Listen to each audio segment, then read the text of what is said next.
whistles and whistle Dixie. Get some, baby! Get some! Craig, what number are we on here? Is this 8? Number 8. Number 8. GnP 8. 8.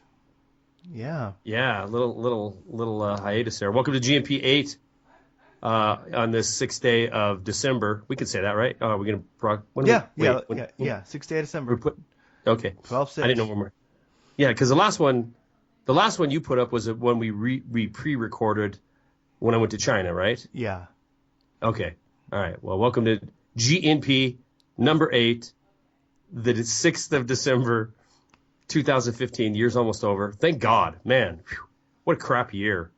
In a lot of different respects in my world, anyway. But I think better than 2014. But I'm ending 2015 with a freaking hospital stay for 2.5 days with pneumonia. Craig Simpson, pneumonia. Have you ever had pneumonia? When I was in A school, when I was in the military, yeah, when I was, I think you only get sick, I think you only get that sick in the military. I mean, civilians don't usually get that sick. What are you doing? Well, I went to China and I got the China pneumonia, and it was quite honestly, I've never felt so miserable in my life. And I have, as you know, asthma, and I've had attacks that have been really bad that have landed me in the emergency room, never an overnight stay or anything like that. And it was just horrible. I mean, I don't even like thinking about it because it gives me the chills just thinking how horrible it was. And I'm not 100% over it, but I'm probably 90% over it. I have hours of China video that I wanted to edit and make some YouTube videos on. Everything that was planned in China with the new products, and I've all this work to do that is pretty much for the last 2 weeks, I've not been able to do anything. I've just been completely waylaid. And again, it all started with hacking, sneezing, coughing scumbags who decide that they want to fly on airplanes and hack all over the place. God, if you're somebody who is sick and you think you're tough because you're going to work, you're an idiot. Stay home. Stay home. Nobody wants your virus. Nobody wants your sickness. And it's just a huge pet peeve. I think we might have talked about this a little bit in the past. Oh, everyone's got their pet peeves, yeah. Like for me, it's leaving the hitch on your truck. Like if you leave your trailer hitch on the truck, it's like, people, pull that thing off. Just yank it out and throw it in your truck. Don't leave it on there. The receiver hitch? Yeah, I think is that the name for it? Yeah. Yeah. What's your problem? What do you got against receiver hitches? People run into them, and people. Oh, the shin. Yeah, catch it in the shin. Little kids run into them. Old people fall over them, but actually, they cause a lot of accidents. Because even though people really shouldn't be that close, sometimes they are. And so a lot of times, like if you're parked next to the road, how you can kind of like park at an angle next to the road, sometimes somebody will like swerve around somebody else and they'll catch it. So actually, having been a mechanic back in the day, back in the early 1800s, I saw a lot, like if you work in body shops, you'll see a lot of cars that get torn up by those things. And also in intersections, when someone's turning left and someone else is turning left, and you kind of go around each other, those things get caught a lot. Yeah, that's why it comes. That's why it comes off, people, so you don't kill somebody or yourself.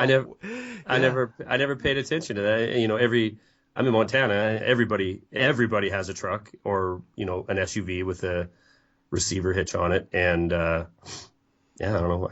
I guess I just don't care. I have walked into my own, like when you walked around the back of your rig and you smack into that ball and it hurts. Oh yeah. But I don't know. My pet peeve, I think, is more important, Craig. I would say it probably is. It probably is. Keep your sick ass at home. Keep your sick ass at home. Don't get on an airplane. Don't go to work. Just stay home.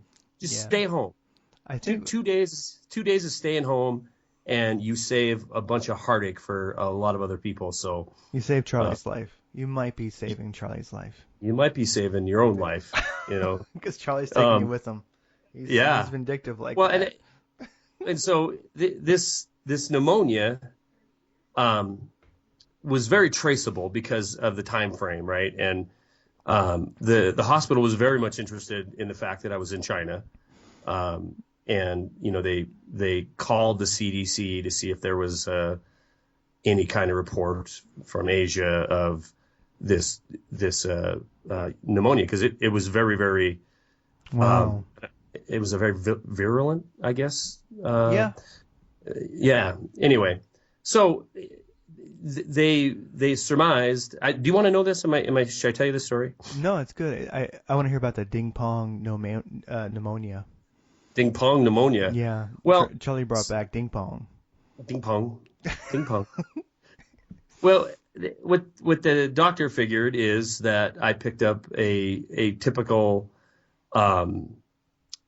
virus sinus infection, just a regular viral infection that, you know, people don't stay home with because they're too tough and they got to go to work and screw it up for everybody else. But so I had a simple viral sinus infection that I probably picked up either on the flight over or, you know, the first day or so in China. And there was really nothing I could do about it other than, you know, treat the symptoms of a sinus infection because, you know, first of all, it's viral. Second, so you're not taking antibiotics for it. Second of all, I'm in China. There's really nothing I can do. But at some point, probably in the last days of being there or on the flight back, my viral sinus infection moved into my chest where it mutated into a bacterial infection. So again, when I got back, I go to work the next day and I'm just kind of feeling cruddy, but I had been for 5 days. But by the second day of being back, I had the office call me at 11 in the morning. And they're like, hey, are you coming to work today? And I'm like, what time is it? And they're like, 11. I'm like, are you effing kidding me? And I was like delirious. I didn't know where I was at even. And so I slept for like 14 hours. And I said, man, I do not feel well. And so I went into the doctor, you know, like you would. And I just got prescribed some crap ass antibiotics for just in case. They think I just had a viral sinus infection, but they gave me some antibiotics. Why, I don't even know, because they thought it was a viral infection, I guess, just in case. But it was just, you know, your basic overprescribed amoxicillin or whatever. And 2 days later, I've already went to the doctor and they're saying, well, you just got a sinus infection, so just stay home and blah, blah, blah. 2 days later, I've never been so sick in my life. I was gray. I don't even remember driving up to the hospital, to the ER, but I had 103.5 temperature. And when they took my blood oxygen level, that's a little thingy they put on your finger. Oh, yeah. The normal, you know, you're probably huffing around at about 95 to 99% oxygenated blood. And being as I have asthma, I track mine and I know what's a danger level for me. And if I fall below like 89, 88, then I kind of get worried and I kind of want to start having, you know, albuterol or something. But when they put it on me, I was at 76, which is, you know, pass out level. I mean, it's really, really, really low. And so they, you know, took a bunch of x-rays, a bunch of blood. My white blood cell count was all jacked up because I had this massive lung infection going on. And it came back and said you had multiple lobe bacterial pneumonia. And I'm like, sweet. What do you do? What do you do for that? And they said, well, you're not leaving. So they plugged me into a bunch of steroids or IV steroids and a bunch of antibiotics for 2 days straight. And I slept the first day. But yeah, it was I see why, pneumonia kills the elderly a lot, and I think, the very young and the very old are susceptible, to succumbing to it. And I see why. I mean, it's horrible. It's horrible. I'm done. Bam. Boom. Boom. There's always, Drop the mic. yeah, there's always, a way that you can be sick that you've never actually really fathomed before. Like when I had, Right. I've recovered 100%, but like I had kidney problems once. Some weird, probably Gulf War related, God knows what. I don't know. I had like each kidney. Good luck getting a claim on that. Yeah, I know. Yeah, each kidney got infarctions, as they call it, which is like a stroke for your kidneys. And Whoa. and they both got it, which is like it's funny. Your body is redundant in some ways. Like you have two kidneys. It's funny. You have one heart and one brain, but two kidneys and two testicles. But anyway, Two lungs. Two lungs. So I guess it's like an order of importance. I mean, maybe. So anyway, it's almost impossible for both kidneys to get messed up at the same time. So I was in the hospital for like a week and a half, and they didn't know what was wrong. They couldn't quite figure it out. But I was almost on dialysis, and I started getting better, and then I recovered 100% and had endless tests and such like that. But who knows what it was? I guess they found. They never found out what it was. They never figured out what actually caused it. I mean, it's not impossible to get like a stroke in a kidney, of all things, but it shouldn't happen on both. And if it did happen, it should have been on one, and it could be like a blood clotting. It could be like problems with your blood, Wow. and things like that. But my blood checked out as actually like perfect, phenomenal. They did these tests that take like a month, and then they do it twice. Anyway, long story, but yeah, when I can definitely say. I don't know what pneumonia is like, but I can say that when your kidneys stop working, it is a sickness. It's like it's beyond anything I've ever even fathomed how shitty you can feel. Right. I mean, because for one thing, like your kidneys, it's like you got shot with a bird shot, in each kidney, so they're torn up. And, So they hurt in the back. Your back's God, killing you the whole time. Yeah, I was on 3 milligrams of morphine an hour. And that's a lot of morphine actually. Yeah. Anyway, but I recovered. It's just like, and they said they've only seen about, I think, 4 cases of it at that point, and they've all been in the Pacific Northwest, and nobody knows what it is. Fukushima. Fukushima could be. I think it was before Fukushima, but we'll blame the damn Japs. We will. Yeah. Jeez. Racist Craig. Learn how to use Racist Craig in Seattle, of all places. Yeah, Where learn how to use a fucking reactor, zipperheads. But Oh my God. so anyway, Well, God. that sounds hideous. That sounds horrible. Kidney pain sucks. I mean, it does. I can't if you're imagine. punched in the kidney or kicked in the kidney, it hurts. I've never had kidney stones, but I hear they're really painful, and I can imagine now that they would be. I mean, don't mess with the. But anyway, I recovered, and I do love my Japanese brothers and sisters. They're actually wonderful. Sure you do. Just giving you shit about the reactor, because that was kind of stupid. But anyway, we sold it to you, so maybe we set you up for failure. It was a GE product. Yeah. It went tits up on the. Of course, how do you plan for that? I mean, first of all, why would you? I mean, you're building it on this volcanic island next to the ocean. Next to the ocean, and a country that's tsunami history. I mean, the word tsunami is Japanese, isn't it? I mean, it is. They're the number one tsunami target in history of the world.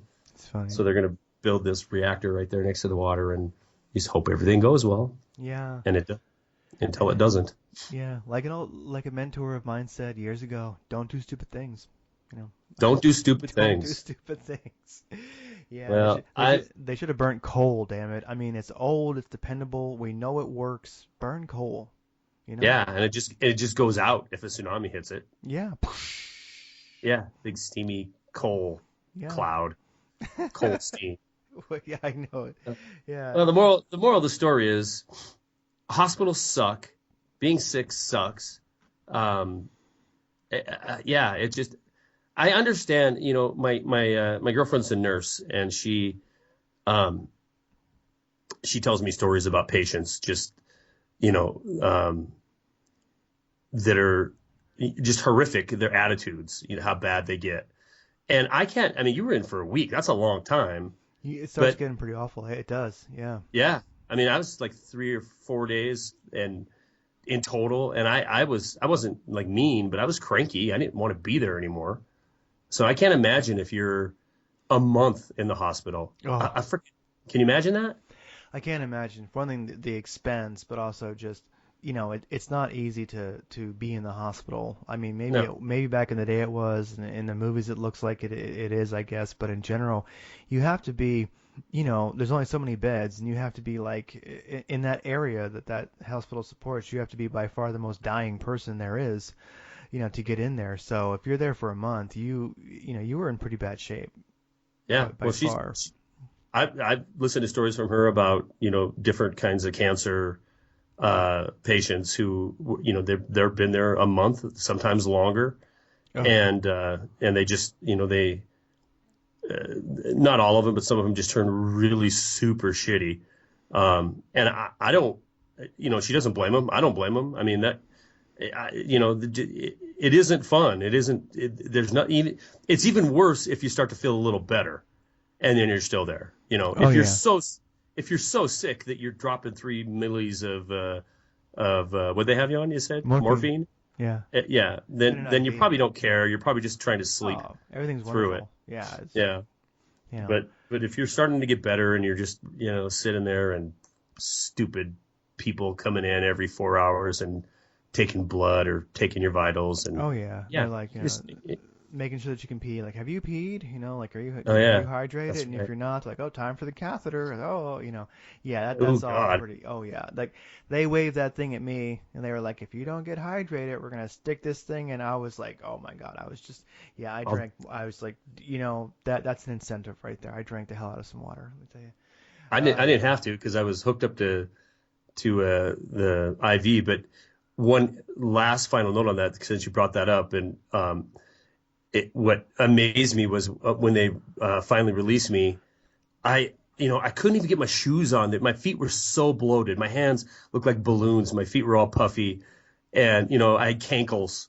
Oh gosh. And yeah, and I'm like, what in the shit? And the doctor's just like, yeah, you've been on an IV for 3 days, so you're gonna have some water retention there. And I went home and weighed myself. Craig, I was 9 pounds heavier than from when I went in. 9 pounds, and it was just pure. And I didn't eat anything in there. I mean, hardly anything. Wow. So it was just pure saline in my feet and in my hands and my cankles.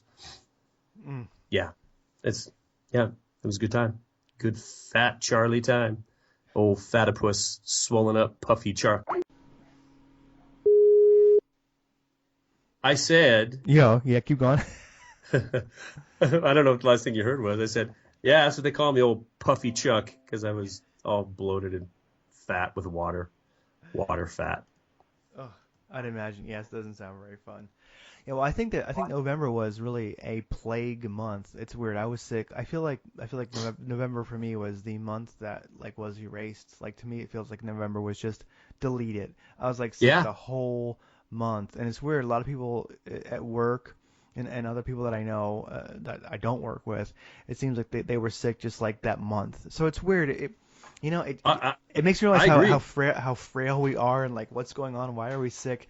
Why is the flu season like an entire month of being sick? I really was getting depressed because like I had a hunting trip set up that I ended up not going on. I mean, I just was like just friggin' sick, and unfortunately, I did drag my ass to work like. Not throughout the whole month. Some days I didn't, but so that's weird. There's something very strange in the air. I don't know. It just doesn't seem right. Like people shouldn't be sick for the entire month of November, but it seems like they were this year. So, including me, and I tend just not to really be a person. Some people get sick every year. You can depend on it. They get sick a few times. Me, I really just don't tend to. So anyway, I think that the Illuminati are chemtrailing us. I think so. I think so. Definitely. I think, and I think you're right. I think November was just gone. It was just gone. I mean, half of our crew seemed like they were gone for a week or two. with some form of something, and then I was pretty much the last 2 weeks into the first week of December. Just it just evaporated, it erased, it didn't happen. Yeah, and that's not good. That's depressing. No, Yeah. it is depressing. It sucks. I was getting pretty down. So when it comes to stories, like things that have been going on, Hmm. I'm sure you heard of the latest mass shooting, as they call it, whatever. In California. Yeah. Yeah, So it's yeah. I funny. was I was I was in the hospital watching it. Yeah, so Play by that play. seems like it's kind of, come and gone. It's funny. I think that anyway, anymore I just look at it like I don't know what happened. Everything to me is a false flag anymore. Everything is staged. There's nothing real anymore. I just don't tend to buy anything. I just look at it It like, is so. I yeah, agree. I mean, I'm sitting here then watching it on breaking news, shooting in California, then mass shooting in California, um, and then a helicopter view of nothing, an empty field with some cop cars, and just the story develops, and at the beginning there's three shooters identified, definitely three, maybe and then three, might be two, maybe, could be yeah, could be one. two. We're Yeah, not sure. Two, yes. it's a black SUV. No, it isn't black. It's just dark. And they left the scene, and nobody's seen him for 4 hours. And then all of a sudden, there's a shootout in the street where you have this guy and this gal who are Muslims, apparently, and but by the end of that news cycle, it was pretty much cut and dry.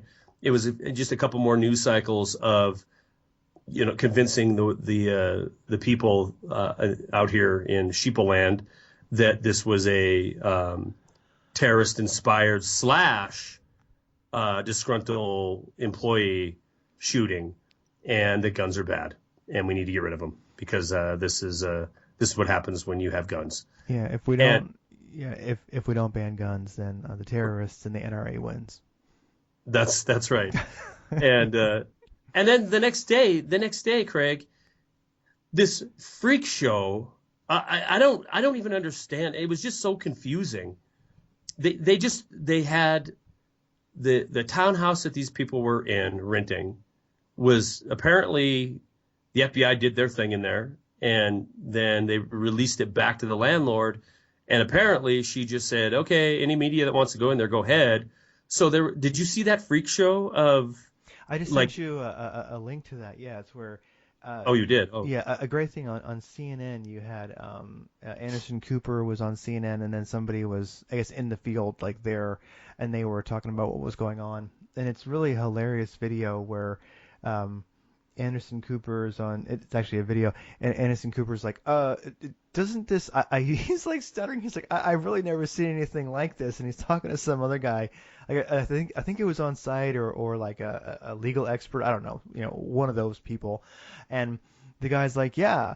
And it's just funny. Anderson Cooper and this other guy are just kind of stunned. They don't know what to say while they're watching the footage of carnage. this. Yeah, they're like, and I think the other guy was a legal expert, and he was talking about how so basically all evidence there is now tainted, pretty much worthless. And he's like, you want to get in there right away, and you want to get fingerprints, you want to get evidence, you want to get DNA evidence, you want to see, who else they might have been in contact with. And he's like, they just added thousands of fingerprints everywhere.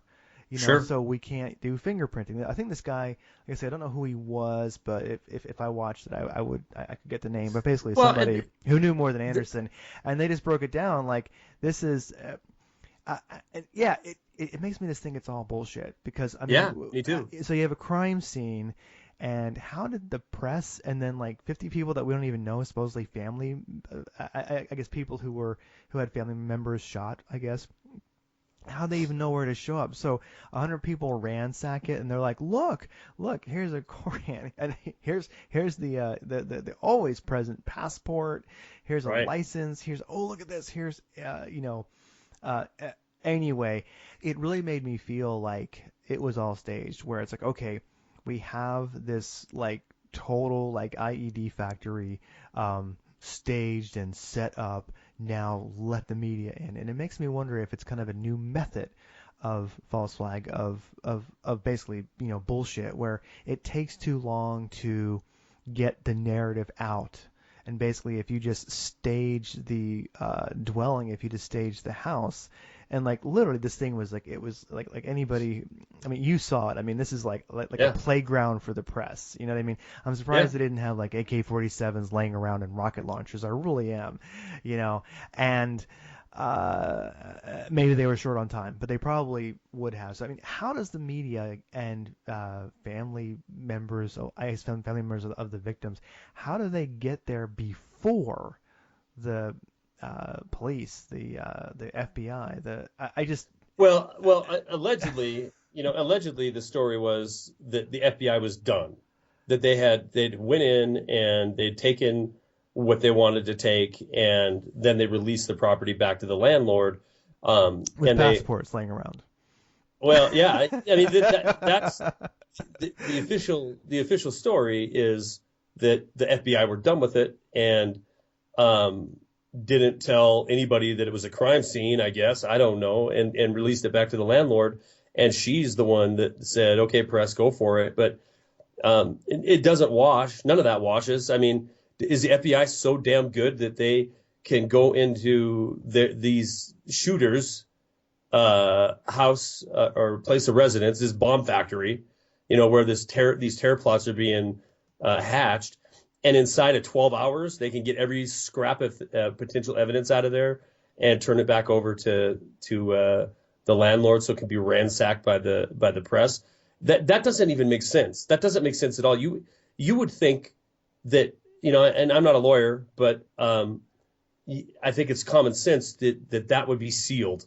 That would be a sealed building or apartment, because that is a well that they're probably going to want to come back to over and over again. And the press is like going through and holding up freaking power bills and the ubiquitous Koran laying in every other room.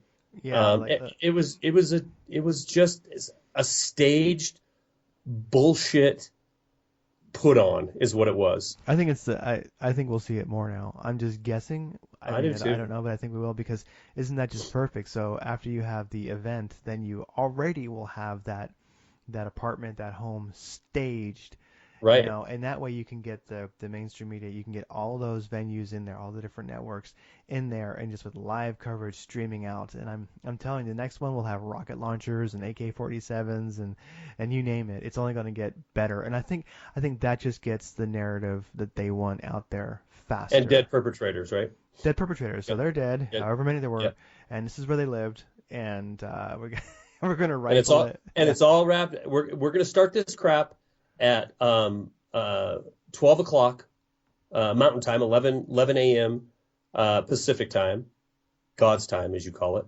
Yes. And by the end of your local evening news, it will be wrapped up. You will know that the terrorists came in there. They were partially radicalized. They were partially disgruntled. And they used semi-automatic assault rifles to go on a killing spree, and the plan were much, much bigger. But thank God that that law enforcement killed them before they could escalate their plan to include all of their bomb making potential and their 2,000 rounds of ammunition that they had at the ready. And many set. tools. And many tools. And many tools. They had many They had a tools. soldering iron Yeah. and everything, and a Yeah. multimeter. There was. I sent you. I'll have to post it. I sent you an email with a picture of that where it was like CNN. It's like they had 2,000 rounds of this, 1,500 of this, and like then they spelled something wrong, and then it says like and many tools. It's like And many tools. And many tools. It's like what the hell? It's like And so it is sick. It's disgusting. And this is the most disgusting part to me. I don't have sympathy. I'm not like, I don't hear these stories and think, oh God, these poor people. Because I don't know if it's true. My first inclination is it's not true. That this didn't happen. And so, where where a normal person would look at the tragedy. Well, I'm going to say myself, if I saw a tragedy and knew that that real people were affected, it would really bother me, and I would really have a lot of compassion and concern for the people involved, especially if it's kids and the parents and all that. But it's got to the point now where I hear of these mass shootings and I instantly, maybe I'm a conspiracy theorist, I instantly think that it's a false flag, and then it has to be proved to me the other way. I have to see evidence that shows that this thing really happened, because inevitably, if I watch the garbage that's put on television, within a day or two, somebody's got it broke down to show you, the script, or the people laughing right before they started crying, or yeah. just that the whole thing is just staged. Oh yeah, Um, the media like rifling through an apartment full of Korans and AK-47s and uh-huh. yeah. CNN had a headline. It was yeah, police found 12 pipe bombs, 2,000 rounds of ammo, 25 .223 rifle rounds, and yeah, hundreds of tools. Anyway, Tools. it's like yeah, and I always wonder. I'm just thinking like these these I don't know, angry people never seem to have a very good plan, because I'm just saying, like, why would you well, for one thing, these terrorists, they really didn't have it together. What tips me off is they forgot their passports. Come on, they never forget their titanium passports that can live That's through right. flying through It, buildings, it could have exploding. saved their lives. Yeah, I mean seriously. Yeah, if you're ever in a mass shooting, if you're ever in an active shooting situation, hide behind your passport. Those damn That's right. things are indestructible.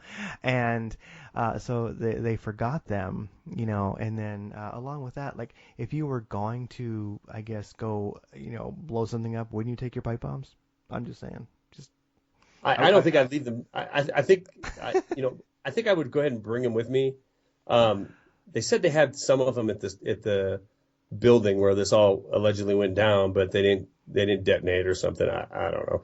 It's all a freaking lie. It's all a lie. It never happened. Oh, This crap never happened. I agree. And the funny thing is like you start thinking like, man, they just never got the pipe bomb thing down. Because I don't know about you, but when I was a kid, I mean, we got those things down. We could wreak destruction with pipe bombs. Oh yeah. I mean, With never. a toilet paper roll pipe bomb. Yeah, never against people. We never hurt anybody, but like we blew some manhole covers off and things Oh, like that. I I think we mean, blew some statues up. yeah. It's like how come like 14-year-old kids are like just like surgical with those things, but well, Yeah, anyway, I but you guess. get these professionally trained guys and they can't get the thing to go off. Yeah, it's like, come on, it's the basics. They obviously didn't grow up in this country, rural. Get it That's for together. sure. Yeah, come on. Here's the other thing.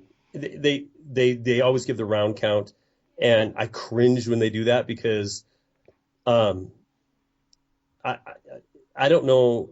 Well, let me think about it for a second. In 5.56, so I've got AR-15, I've got the AK-74 chambered in 5.56. I've got the Tika bolt action in 2.23.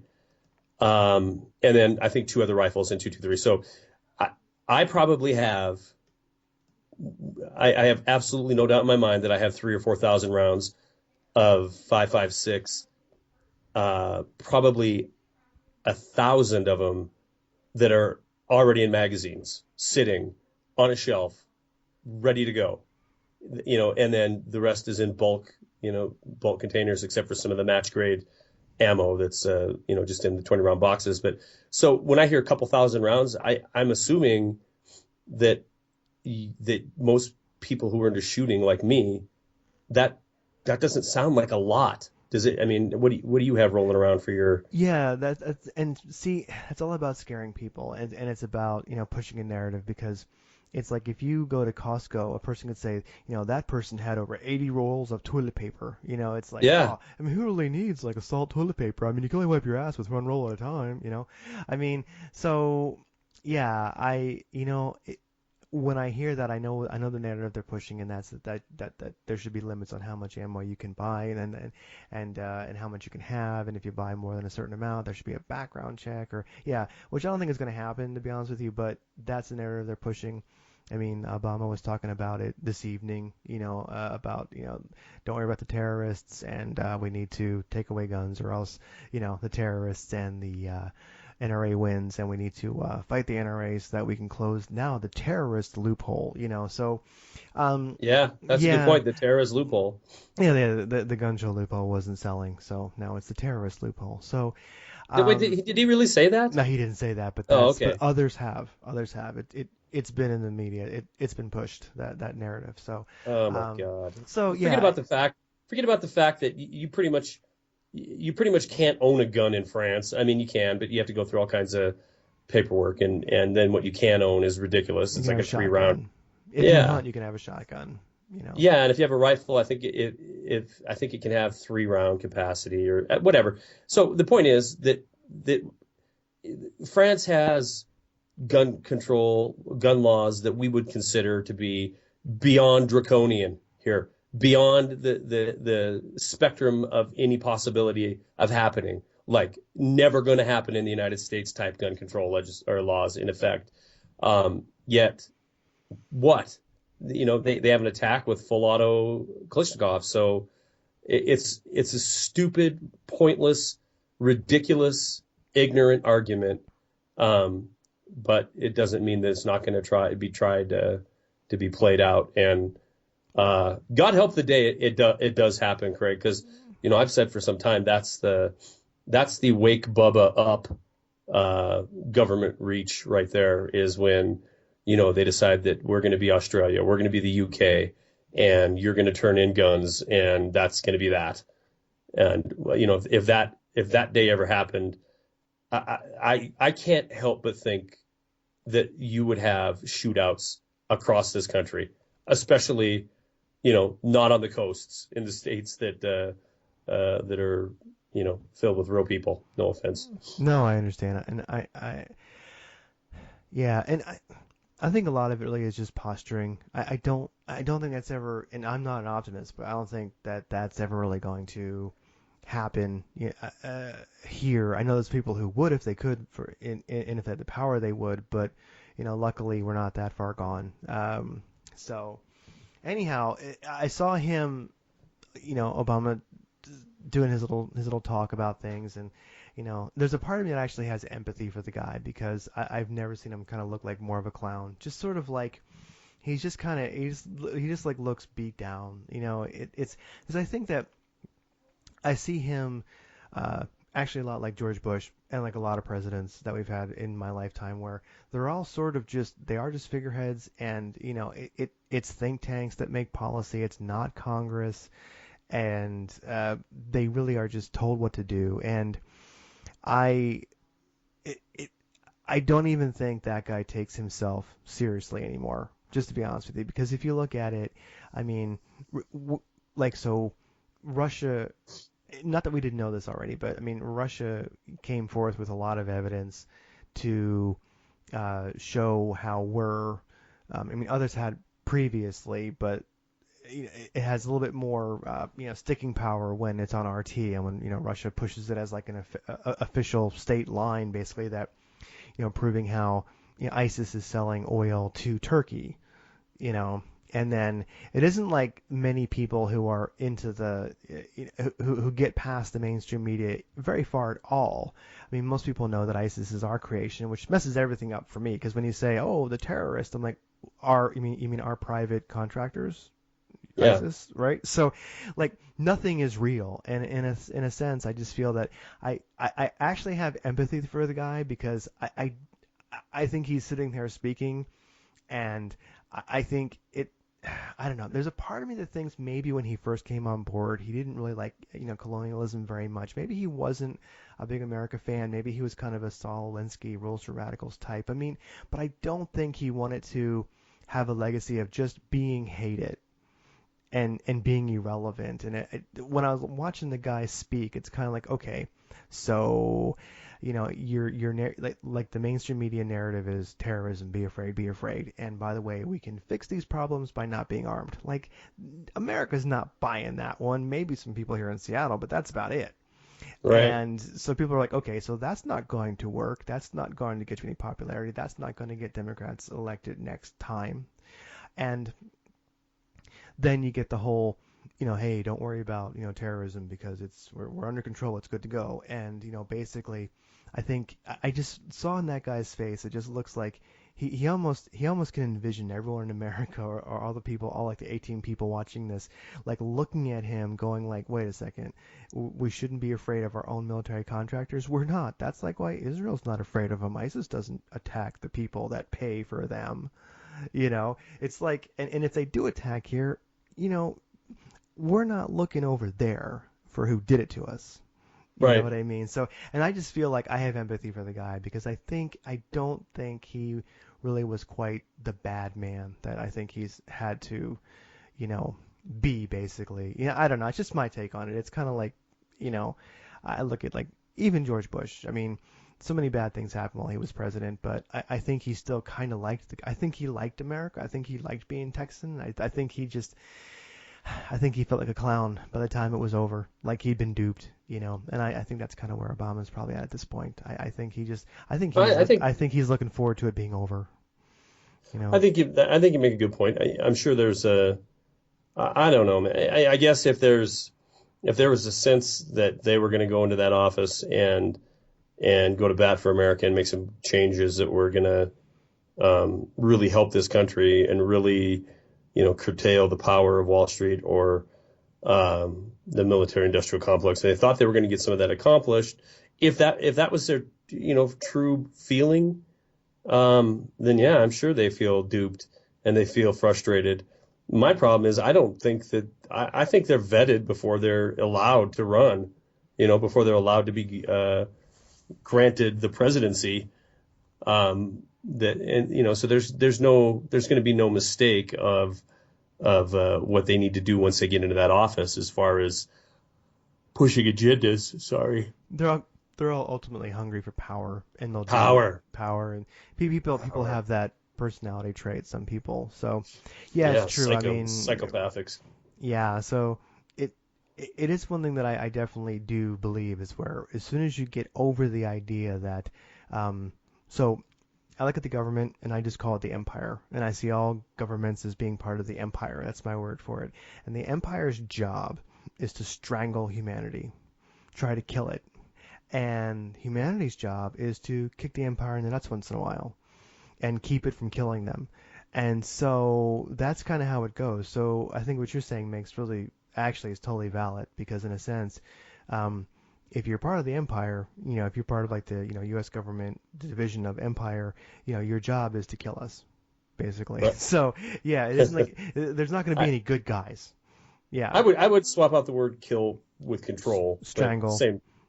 Yeah, there you go. Strangle the soul. It's a reason why you can look at a candidate like Bernie Sanders, and I'm not looking to argue. I'm not looking for comments on this. So just save it. But you can look at somebody like him that or Ron Paul. Let's say that Ron Paul instead, because Bernie Sanders gets me hate mail. If I ever say anything remotely nice about the guy, Rand Paul. People. There you go. Rand Paul. No, Rand Paul's a turncoat traitor. Okay, Ron Paul. Ron Paul. Let's say Ron Paul. What he has to say resonates with people. It resonates with most of the people that listen to his message, and they'll follow him, and they'll vote for him, and they'll send him money, and they'll have hope that our country could possibly be heading towards the right direction with somebody like him. And there's a chance that this guy who's anti-establishment will get in there. But what crushes hope and also is very enlightening to anybody that dares to pay attention is that because of the views that he holds that are counterintuitive to the agendas being pushed by every other power broker in Washington, because he's contrarian to that, he does not stand a chance. He will never be anything more than a relief valve for a population that's becoming frustrated. But when it comes to, actually being able to achieve the presidency, forget it. And if you're naive enough to think that, if enough people just get together and vote, he'll become the president, that doesn't mean anything. Your vote is nothing. It's all about who is on the ballot and how they got there, and do they have the financial wherewithal to get that big win. And if you are a Ron Paul, a Rand Paul, a Bernie Sanders, or somebody that is outside of the current system, you might create all kinds of hype, all kinds of interest, all kinds of support. Hundreds of thousands, millions of grassroots supporters. You're not going to win.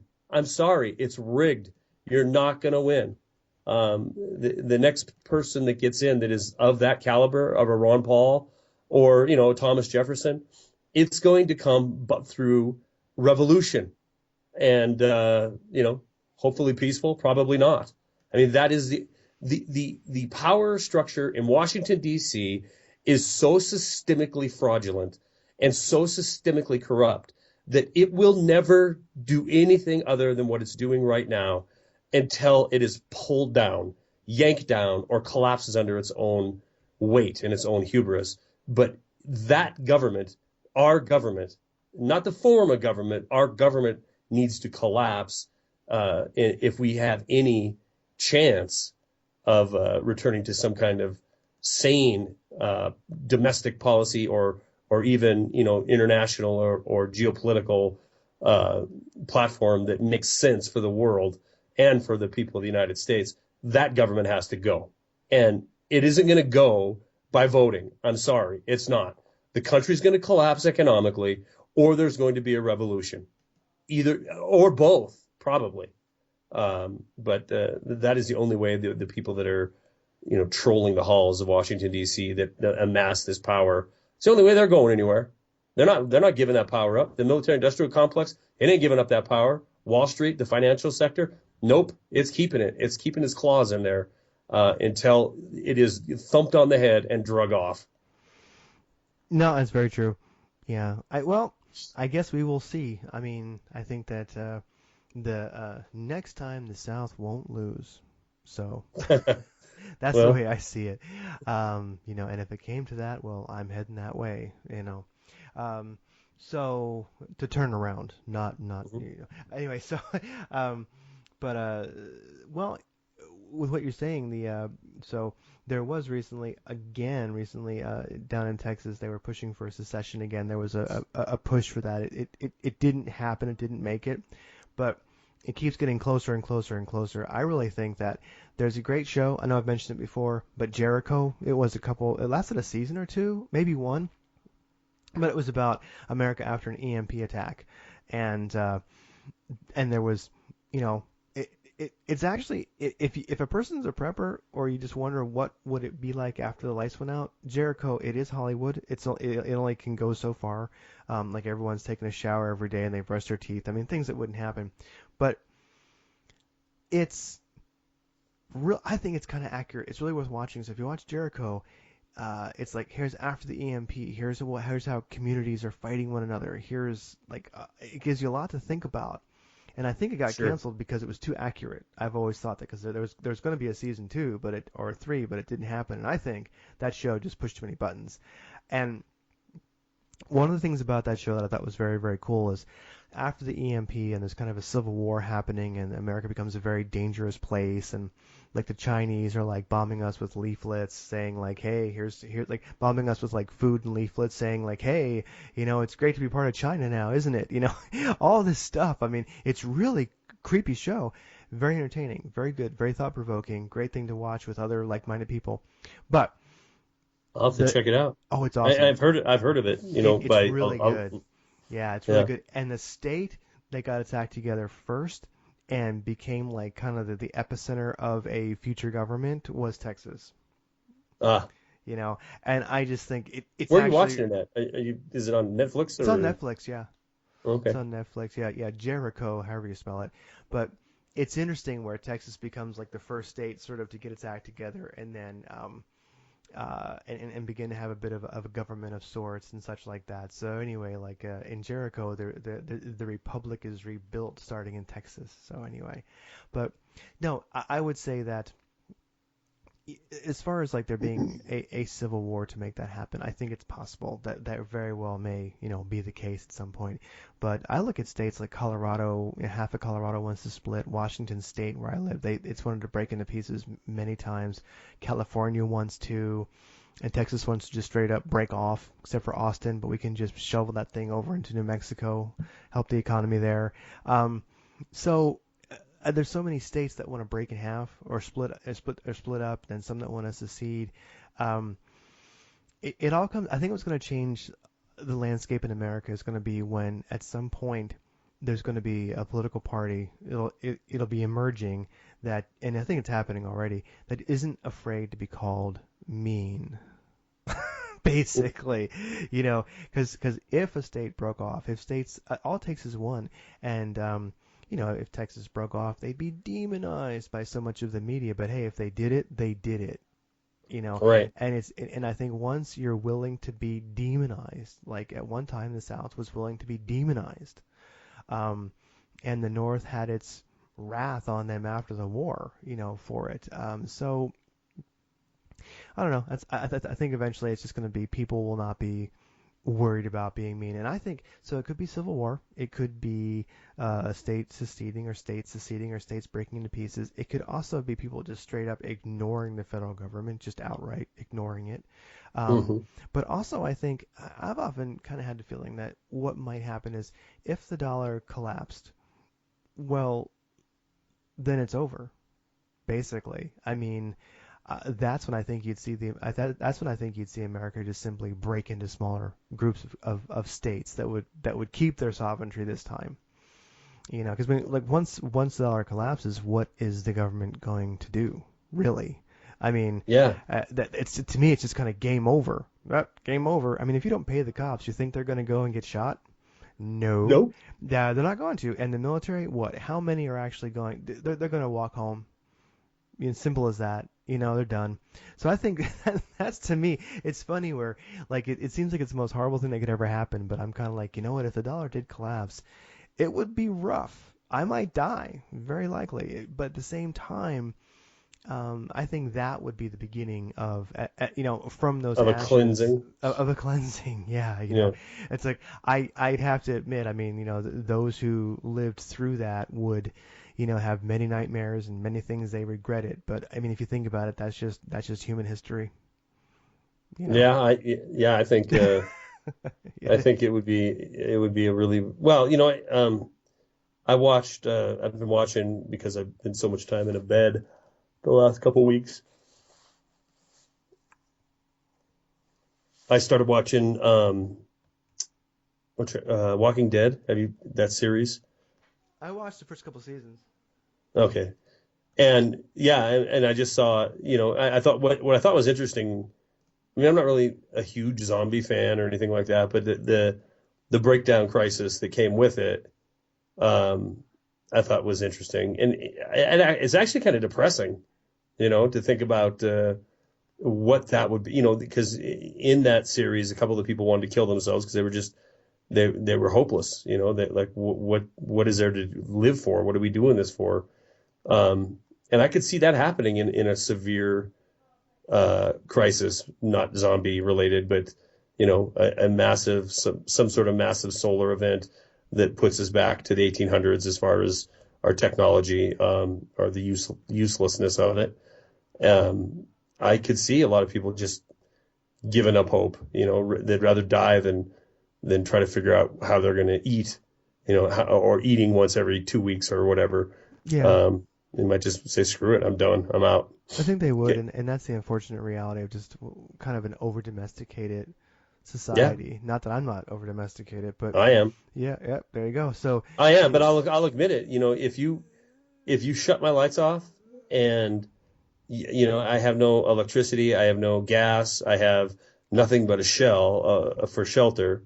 and nothing to keep, the food that I do have, that is perishable from perishing, and then take away the ability for me to easily access food at any place, at any time of the day, be it through fast food or a supermarket.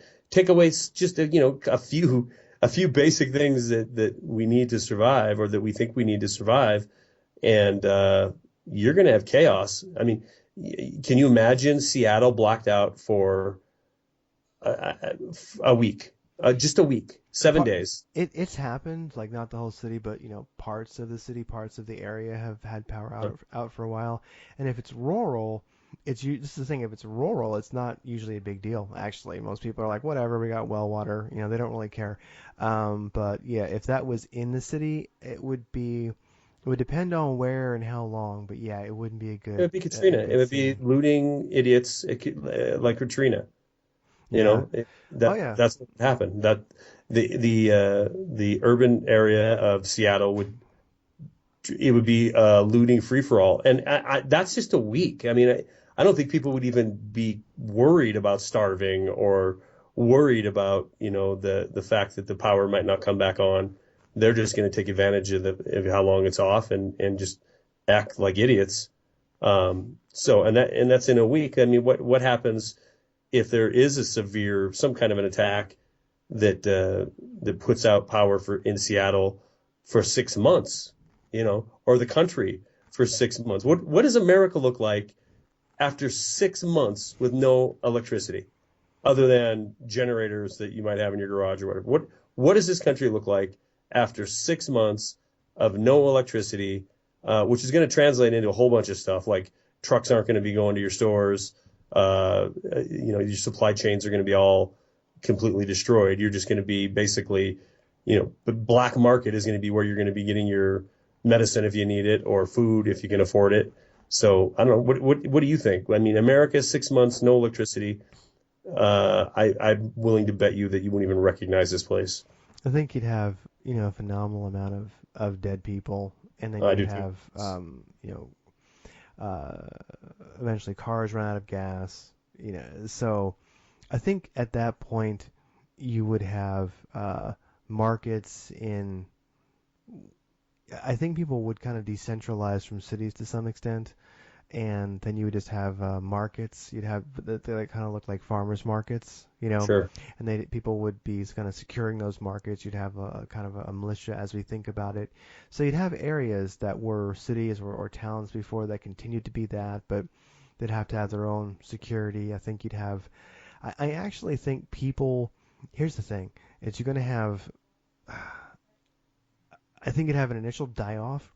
Then I think you'd have a lot of like the thug life people who were just had to be killed basically.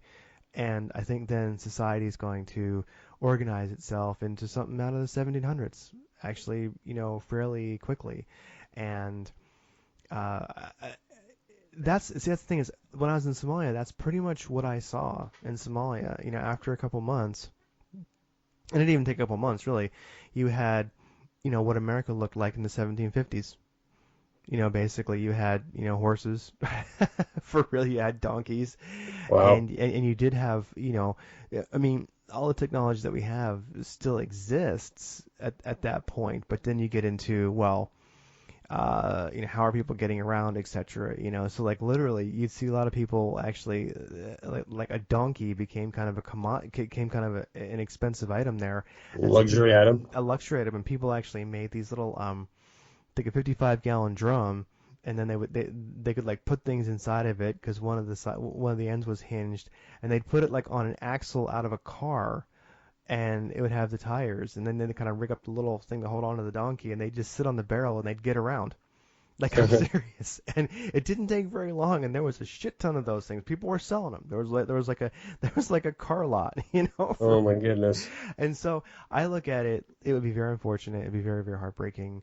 Be a lot of dead people, but at the same time, we'd go back to 1750s farmers markets. We'd be riding 55-gallon drums rather than driving cars, and we'd get by because there'd still be surgery. That's the thing is everything that we have today is still going to exist after the fact, but electricity becomes an issue, and so.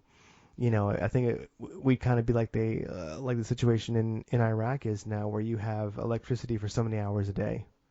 Eventually, we'd be at that point. So I don't know. I think humans are the thing about it. I think humans are naturally good at building a community and kind of supporting each other. The only thing is that there's a lack of morality. In fact, there is no morality, and I think that world would. It's funny. That world would be. It's tough. There's a great saying actually from the 1750s, and in America, and it said, "What is it? The cowards never start, and the moderates die in the middle ground." Mhm. And they were talking about people heading through the Cumberland Gap to see what else was there. Because they'd had it with society already. They were like, let's just go further west and get away from this. And that was kind of the motto. Cowards never start, and the moderates die in the middle ground. And so I think that there'd be a certain toughness to people and, a lack of the morality that we now know or pretend to have. I mean, it's kind of like where if somebody's a criminal, if they're a problem to the community, they're just going to get killed by the tribe. I think we go back to sort of a situation where you had large tribes that policed themselves, and I think that world would be myself. I could live with it, but I think it'd be too hard for some people's sensibilities. I think some people would just jump off a building. It's funny when I think about such things, I just realize how incompatible with life so many people are. Yeah. You know what I mean? Like they need to spend some time in nature and like watch it's funny, but I think that if a person wants to get ready for the coming collapse, which hopefully doesn't come, spend time in nature. It's like, gosh, like nature's so wonderful. It's horrible, it's beautiful, it doesn't have excuses. There's no morality in nature, yet it's beautiful. You know what I mean? Sure. Like a deer and an elk has no morality, no sense of morality, but it's beautiful. It's funny. It's like all animals, if one of their, children young basically is weak, they tend to kill it. Humans don't do that. But I would Yeah. say that humans in a tribal society, well, I think they probably did. So, so anyway, I think there's a lot more. Yeah, I mean, in human history, the principle of uh, the better for do what is best for the tribe. Yeah. So the one can be cut up or whatever, killed if it benefits the whole tribe. Getting back to the tribe. Yeah. Giving it back, old school style. So hopefully that doesn't happen. But yeah, that's to me, like, as far as how would we ever, it's one of the sad things is when I think about it is if one considers how would you ever get back to the notion of a republic, even if it wasn't, still the Constitution, or if it was after a civil war and the country breaks apart. It's one of the unfortunate. I know it's one of the things that like will keep me up at night is where you think to yourself, there's really no way that probably would ever happen there's probably no peaceful turnover. It's either not peaceful or it's after a disaster, But so it's kind of why I just enjoy life the best that I possibly can. I try to make every day really, really great and do things that I enjoy because, my spidey senses just tell me that, I will not live my entire life, the years that I have left, in the world that I live in now. That's just something I'm hopeful that I do, but I think I want to at least like if the dollar ever collapses or there's like a World War III or there's a civil war or maybe all three at once, and I'm kind of like digging a hole in the ground to get some water. I want to at least have lived. So maybe that's the very best prep you can possibly have is live a good life, have just fun. live, yeah. Now Enjoy your time now because you're right. You don't know. I don't know if natural causes is gonna take you, or is it going to be, a home invasion because the economy is so shitty and a year down the road or 6 months down the road, and somebody's desperate and kicks in your door or whatever. I mean, obviously the more difficult financially the country, the problems of the country manifest, as well as this agenda to control, through heavy-handed police tactics. The more that you see these signs coming that our country's headed that way, the more I think you're right that you better just enjoy the time you have, because if you don't, you're going to wake up and be enslaved in one way or another, but with no opportunity to enjoy the time with your family that you could now, or whatever, if it's digging wells or whatever, Yeah, chasing butterflies. Oh yeah, and especially as we get into more and more, it just seems like if one is involved in guns and politics, and you do see how I think the driven out of the White House basically. And I know that some states are in line with this also, but there's the idea of the list. Like the president was saying, it's crazy that somebody on the no-fly list should be able to buy a gun, and it's like, well, the problem with that is why are they on the list? You can't just have somebody's name on a list and not tell them why, and say you can't fly and you can't own a gun. And so what I worry is that list just growing and growing and growing Sure. and growing, where we have this magic list and every American citizen is on it. Yeah, and who the hell, Yeah. You're right. First of all, there's I think over 1 million people on the TSA no-fly list. Yeah. And there's a big chunk of them that have no clue why they're on there. And also because if the president's talking about, if you're on a no-fly list, that you should not be able to buy a gun. How can, I mean, this is just, it goes along to show you how absolutely out of reality our government is, or at least out of the reality of a constitutional republic. A list established by a government agency, does that ever in anybody's world ever trump the Constitution? I mean, does it say, oh, well, you got this First Amendment right, you got this Second Amendment right, unless you end up on the mailer. And if you end up on the mailer, then suddenly you don't have constitutional rights anymore. And eventually it's like, if you have who's on the list? If you have a social security number, you're on the list. Yeah, on the list. It's like, because so no, exactly that. So we shall see. But it's interesting because the thing is, along with that, like along with poor Obama out there doing his song and dance in front of the nation again, and talking about gun control, it's interesting how, like, I really more and more wonder what base that they're even pushing gun control with, really pushing it to. Because you've got, like, as we call them, the libs affectionately, like, there are people who are just they're not worth much. But like at where I work, I don't want to say where I work, but it's easy to figure out. You can look me up on LinkedIn. But where I work, I'm organizing now, and I think not next Monday, but the following will be the first group of people that I'm taking to a local gun range, and they do training there, and they're getting an intro. We have some great training here in Washington and in the Seattle Bellevue area, and so I started to organize this thing at work where I'm taking new shooters, people who want to own guns, people who want to learn more about guns, people who want to shoot, who've never shot.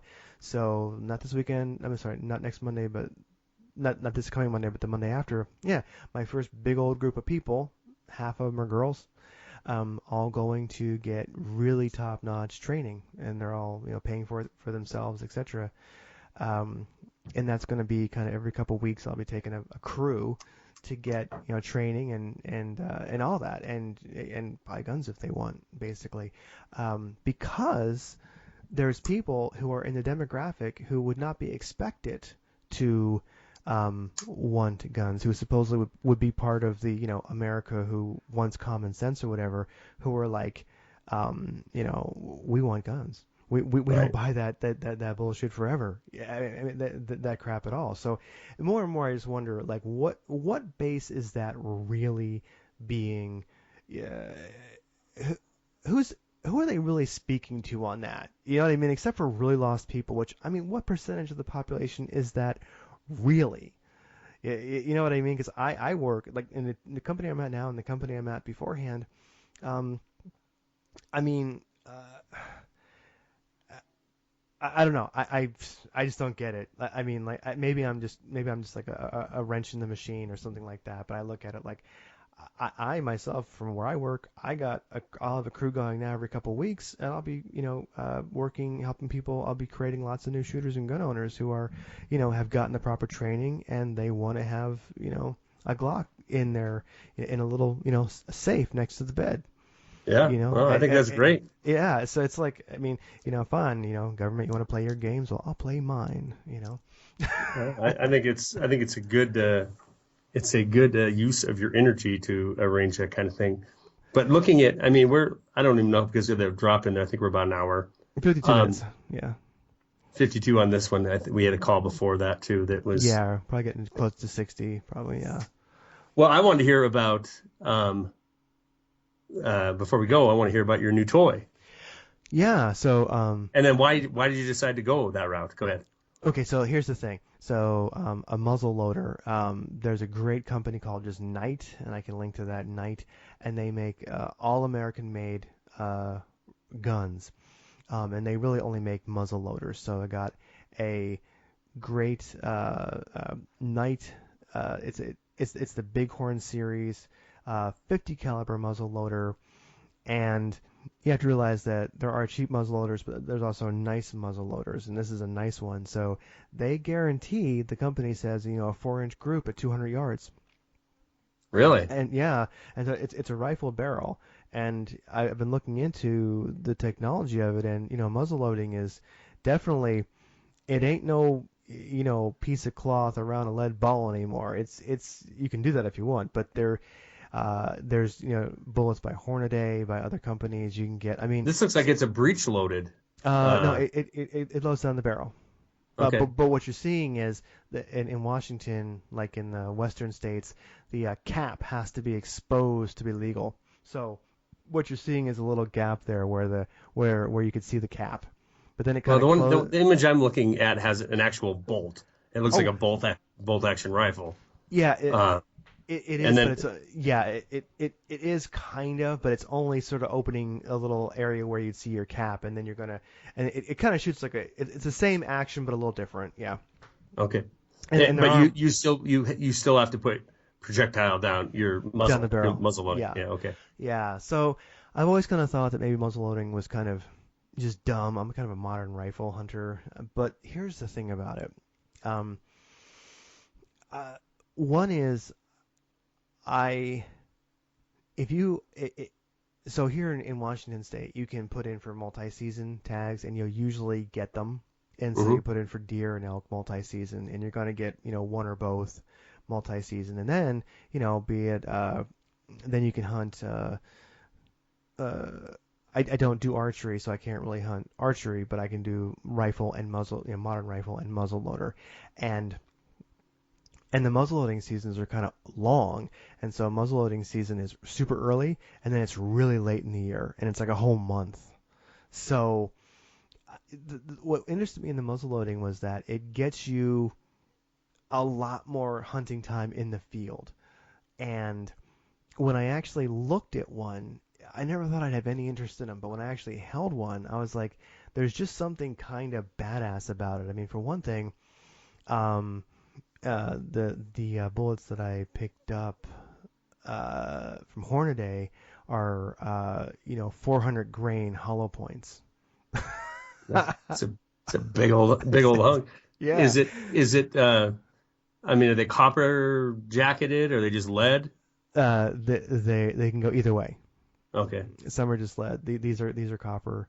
So, and it's a rifled barrel, and I mean, so it's one shot and you're out of luck after that. But so this guy's got, here in the Pacific Northwest, you're not going to have a shot more than 200 yards. Very, very doubtful. So it shoots accurately as far as I'm going to shoot, most likely, and it gives me an extra month in the field, basically, to be hunting. So that's what's exciting about it. And then also what kind of inspired me was reading a book just called Boone. It's about Daniel Boone. And it's just about his life and times and what America was like when he was alive. And everybody was using a muzzle loader back then. And I just kind of got inspired reading that, you know. And then I found out on one TV show that I watch, it's about hunting, just called The Meat Eater, was where Stephen Ranella is, who's the guy he's the meat eater. He was actually hunting in grounds where it's known that Daniel Boone hunted, and I guess one of Daniel Boone's favorite things to actually eat in the field was elk liver. You know. So anyway, I put it all together, and I was like, you know, I want to have this extra time in the woods because that gives me just a lot more time to hunt. Because like many people, I mean, I have a regular job, etc. So, you know, I just can't go camp out in the woods for a week. I'd like to, but it doesn't really work out usually. So I have to hunt when I can. So like the larger my window, the more I'm able to get out and hunt. And also, I was just inspired by muzzleloaders and what people used to do with those. I mean, you know, people lived off their muzzle loader out hunting game and such like that. And the ones of the day back then in like the 1750s, they were pretty shitty rifles. I mean, Right. and these guys were never taking shots more than 70 yards, you know, and they, you know, so I was pretty inspired by that. So anyway, I just kind of wanted to like go hunt like it's funny. I actually wanted to go hunt with a modern musket. Because that literally is what it is. It's Yeah, basically. musket, I mean, you know? Yeah. So I'm just getting, I'm just going out and just kind of having some Daniel Boone fun. I was just inspired. I decided that I wanted that extra time to hunt, and I wanted to actually go out and, you know, shoot an elk with a muzzleloader with a modern musket, and I wanted to like, you know, saute his liver up out there in the field. Just that's kind of my dream. One of my bucket lists. well, I can't wait to see some video of you firing this thing up because it is cool looking. You know, they really are funny. You know what's funny? So you have it on the counter, and you say, "I'll take it," and they put it in the box. Let me find the box for that. And then the guy pushes it over, and he's like, "All right, thanks a lot," you know. And I'm like, Because there's no check on it. yeah, and I'm thinking, oh, this guy's, and it was actually a new guy at the store, and I'm thinking, oh, well, this guy he forgot, right? I'm thinking to myself, I'm like, oh, what about the background check? And he's like, oh, he looks at me, he goes, it's not a gun, not legally. What is it classified as? It's just, I don't know, but it's, I guess it's not, I don't know what they call it, but yeah, there's no background check, there's nothing. You can buy them. Next thing you know, you're going to see a bunch of terrorists swinging black powder. Oh, I know. I mean, you know, hey, I tell you what, I mean, if you only got one bullet you can shoot before, you know, like, you know, a 400 grain hollow point is pretty badass. You know, it's gonna get the job done. Yeah, it's pretty nasty. So well, I can't wait to see you do some shooting with this thing. I'm curious now. Yeah, because we have the same thing here. I think we have muzzleloader season. It's a little bit later, which would be great for deer. I mean, especially if you were wanting to hunt for, you know, bigger bucks that, you know, you need to wait till they're in the rut, and that's typically right at the very, very end of rifle season if you're lucky. And so if there's a late hunt with a muzzleloader, yeah, that'd be great. And I don't know. I was just reading while you're talking, you know, and they are claiming 200-yard accuracy, 4-inch group. And I don't know if I've ever shot an animal over, I guess I have, but not often. Most of the times it's under 200 for sure. Yeah, most of the time for me, it's like in the Pacific Northwest, if it was 150 yards, that would be a really, really long shot. You know, here, because it's just the way the terrain is. Yeah. I mean, so I'm thinking, well, it's accurate as much as I need it to be. So it's just kind of exciting, just the idea of, I mean, because it goes like the last season is muzzle, and that's like a whole month almost. Wow. And that's at the very end. And so I imagine you could get pretty good at, you know, at how fast you could reload that. I imagine you could get to where you're, you know, a minute between shots or maybe even faster than that, you know. Oh yeah, I think people actually load it like the old school muskets. I think they did a couple shots a minute. Yeah. So, you know, I do think that they get pretty disgusting, pretty dirty. You have to clean them after you've shot them not that many times, but all the same, uh, I've watched many people sight them in and shoot them at the range, and it's like it's I think one thing about the muzzleloader, which I think is neat, is if a person likes firearms, if you like the history, if you're a person that follows Forgotten Weapons on YouTube and watches like everyone that comes out and finds it really fascinating, then a muzzleloader is really I don't want a flintlock. I mean, I'm not quite that hardcore, but a modern musket, literally, a muzzleloader. If you like the heritage, if you like the history, I mean, it's a neat rifle or pistol to shoot. I mean, and if you can actually take it into the field and do something with this, modern piece of history, it's really fun. In a way, it would be kind of like going deer hunting with like a Mosin or like an M1 Garand or something. You're just doing something really unique. And with the muzzleloader, it buys you like a whole month after everyone else is done hunting. That's the most compelling argument you've made so far. I mean, I know. that alone would make it worth getting into it if you're a serious hunter. But oh yeah. So all right. Well, I think I can't wait for some video on that, and I think number 8 is in the books. When I throw a smoke bomb down, yeah, like a ninja, boom, and then see if I hit anything. When it clears. Your big old cloud. Gotcha. All right, brother. I'm gonna take my pneumonia and go home. Right on. Yeah, I'm gonna let it rest. So we'll be back. Are we gonna do one? Yeah, we're gonna do one this week, right? Let's try to. Yeah, for sure. Yeah, for sure. Yeah, let's keep the rhythm going. I think I don't know, like my world stopped the last month, but now it's back on. Now now I'm I got the leash back off. Well, and I'm. Oh yeah, you got your leash off. Got the leash off. My month, same thing. I mean, especially the last couple of weeks have been just oppressive. So hopefully, I feel like I'm going to get back into rhythm here. I'm definitely feeling better. So let's do it. Let's do it. All right, I'm sure buddy. there'll be plenty of news. Talk to you later. Bye.